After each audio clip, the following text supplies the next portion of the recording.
प्रचाराचा शेवटचा दिवस असल्यामुळं क्रांती चौकातून दोन्ही पक्षाकडून या ठिकाणावर रॅली काढण्यात संदर्भातली घोषणा करण्यात आली होती।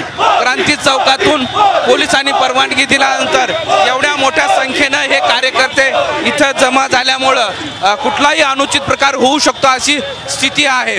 कारण दोन्ही बाजूने जोरदार घोषणाबाजी सुरू आहे आणि या घोषणाबाजीमध्ये पोलिसांना सुद्धा हस्तक्षेप करून सुद्धा कोणी हलताना दिसत नाही आणि त्यामुळं आता हे सगळे कार्यकर्ते या क्रांती चौकातून हटायला तयार नाहीत। आपण काही कार्यकर्त्यांशी बोलूया।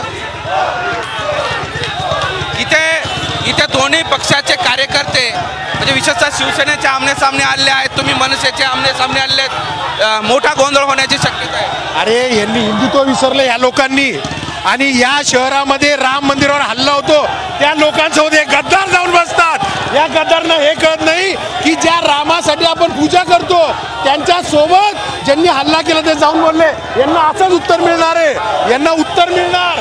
आणि ज्यांनी हिंदुत्वाशी गद्दारी केली त्यांना जागा महाराष्ट्र नवनिर्माण सेना दाखवणार। ही सगळी मनसेची ताकद ही महायुतीच्या मागे उभी आहे आणि आम्ही आमची ताकद सिद्ध करू। तुम्ही सगळे उभे आहात पण इथं अनुचित प्रकार होण्याची शक्यता नाकारता येत नाही। कारण देश विदेशातील प्रत्येक घडामोडींचे लाईव्ह अपडेट मिळवण्यासाठी आता साम टीव्हीच्या सर्व सोशल मीडिया प्लॅटफॉर्मला लाईक, फॉलो आणि सबस्क्राईब करा। तसंच सर्व नोटिफिकेशनसाठी बेल आयकॉन प्रेस करायला विसरू नका।